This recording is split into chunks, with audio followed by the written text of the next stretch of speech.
In the name of the Father, and of the Son, and of the Holy Spirit, one God. Amen. Glory to Jesus Christ. Zacchaeus, we know his story well. A man of means due to cheating his neighbors and siding with the hated Romans. He was a traitor to the Jews. A short man whose height evidently made him a source of ridicule and humiliation. I know what that's like, being short myself.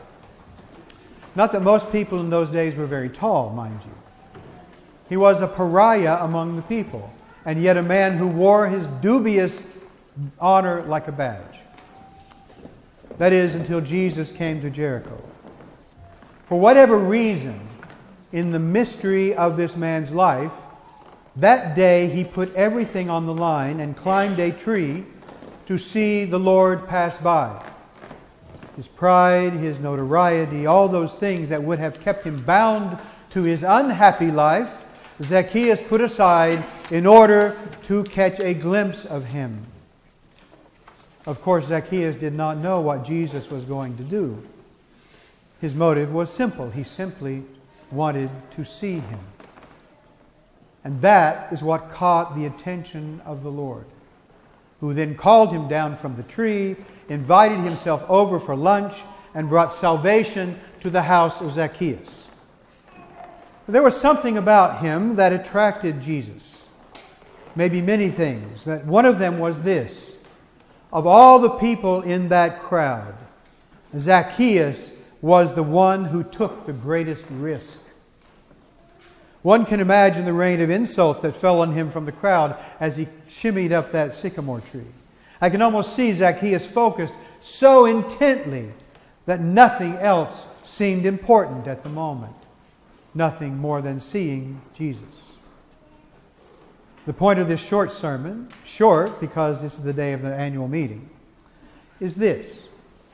In order to grow, we have to take the risk of changing the way we think and the way we live. And change, as we all know, is often painful and unwelcome, but growth demands it.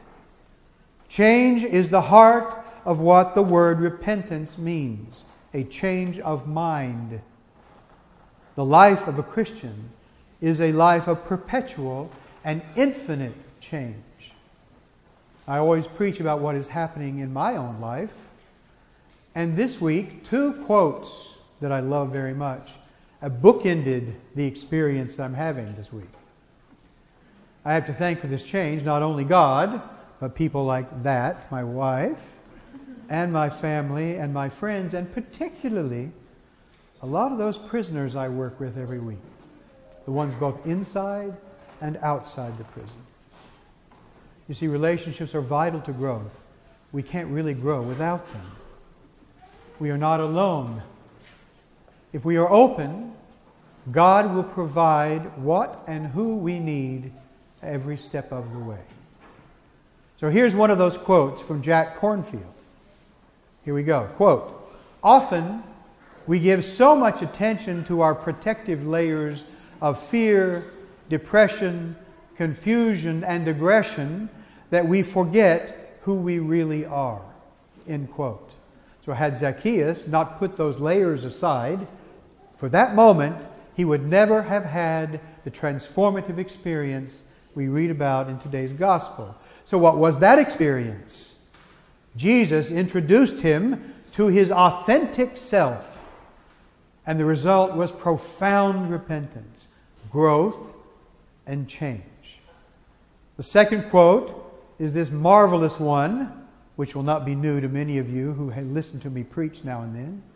It's from the wonderful teacher Richard Rohr, and it goes like this, quote, "Whenever we are led out of normalcy into sacred open space, it's going to feel like suffering because it is letting go of what we are used to.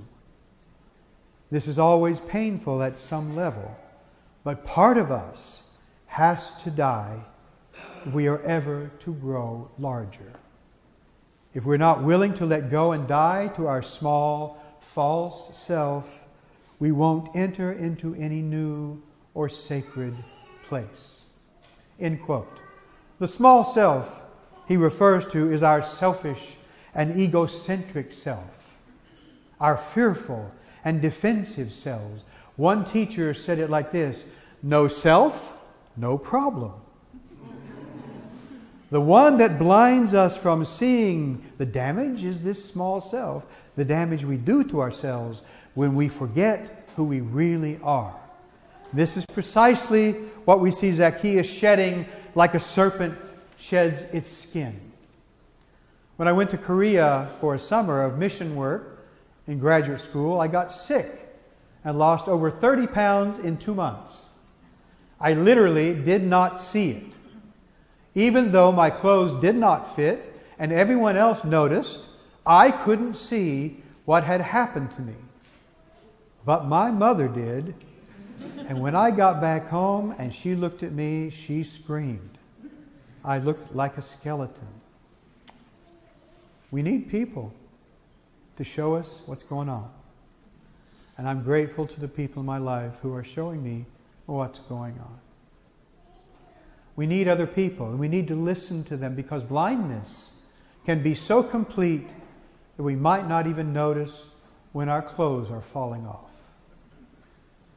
So those two quotes represent for me the crux of a truly Christian life. We must be willing to change our minds and our ways of living, to let go, to choose wisely, to grow, to allow the transformation to take place, no matter how painful or gut-wrenching it might be.